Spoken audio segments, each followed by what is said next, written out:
CPM এর comrade Mohammad Selim রাত বিরেতে কোন হোটেলে কোথায় কি সব চলে যাচ্ছেন। এবার আমাদের তা নিয়ে সব বৈঠক টৈঠক নিয়ে তৃণমূল কংগ্রেসের কোনো মাথা ব্যথা নেই। আমরা উন্নয়ন, সম্প্রীতি, সংগতি এই দিয়ে মমতা বন্দ্যোপাধ্যায়ের নেতৃত্বে বিরাট ভাবে জিতে আসবো।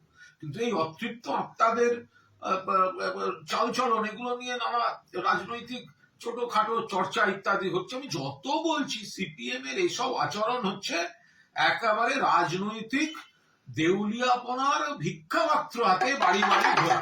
তো তাতেও সবাই সন্তুষ্ট হচ্ছে না।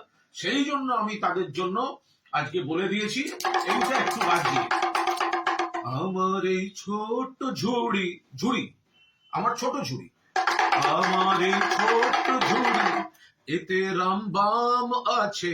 রামবাম তো একই, অর্থাৎ বামেরা যারা লাল ঝান্ডা নিয়ে ধর্মতলায় গিয়ে মিছিল করে 30 জন গন্ডগোল করে, তারা আবার বাড়ি ফিরে এসে বিজেপিকে ভোট দেয়।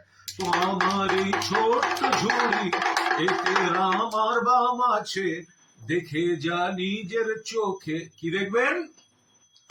কংগ্রেস সেলিম কেমন নাচে। আরে বাবা, একবার কংগ্রেসের পায়ে ধরতে যাচ্ছে। এসো এসো, 294টা লড়ার ক্ষমতা বামফ্রন্টের নেই, এসো। আবার কখনো চলে যাচ্ছে হুমায়ুন কবিরের কাছে, আমার এই ছোট্ট ঝুড়ি এতে রাম আর বাম আছে, দেখে যা নিজের চোখে সেলিম দা কেমন নাচে। এ সুযোগ পাবে না আর, বলো কোন হোটেলে যাবে, পুতুল নেবে গো পুতুল। এই পুতুলের আবার সুতো, এটা আবার দিল্লিতে বাঁধা, দিল্লিতে বসে আছে সুতো হাতে। কারণ ওই সুতোর টানে এখানকার কিছু অতৃপ্ত আত্মাকে পুতুলের মতো নাচিয়ে যাচ্ছে, যাতে তারা দু একটা মানুষকে বিভ্রান্ত করে একটু ভোট কাটতে পারে। ওতে কিছু হবে না।